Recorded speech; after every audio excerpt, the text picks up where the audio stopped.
अगर आपका बिजनेस 1.5 करोड़ से कम है तो आप कंपोजिशन स्कीम ले सकते हैं। कंपोजिशन स्कीम छोटे ट्रेडर मैन्युफैक्चरर के लिए होती है, बनाई गई है। ट्रेडर और मैन्युफैक्चरर में आपका जो टैक्स लगेगा, जीएसटी लगेगा, वो 1% लगेगा। रेस्टोरेंट वालों के लिए 5% लगेगा और सर्विस वालों के लिए टैक्स रेट 6%।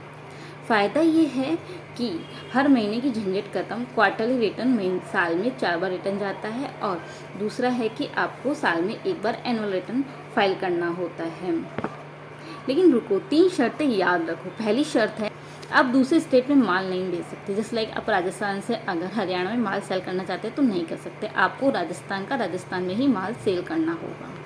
आप अमेजन, फ्लिपकार्ट या जैसे ई कॉमर्स प्लेटफॉर्म पर माल नहीं बेच सकते, यानी कि आप ऑनलाइन सेलिंग नहीं कर सकते। तीसरा है कि आपको इनकम टैक्स क्रेडिट नहीं मिलेगा। आप कस्टमर से जीएसटी चार्ज भी नहीं कर सकते। आपको बिल ऑफ सप्लाई देना है, टैक्स इनवॉइस नहीं दे सकते आप कस्टमर को। तो अगर आप लोकल और B2C रिटेलर हो तो ये स्कीम बहुत अच्छी है, सोना है एक तरह से। लेकिन अगर आप B2B या परचेज हैवी करते हैं, बिजनेसमैन हों, तो आपको शायद ये नुकसान हो जाएगा, क्योंकि आपको ITC नहीं मिलता है। तो डिसीज़न सोच समझ के लीजिए।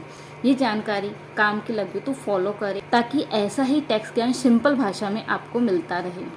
और कमेंट में बताइए आप कंपोजिशन स्कीम में हैं या नहीं।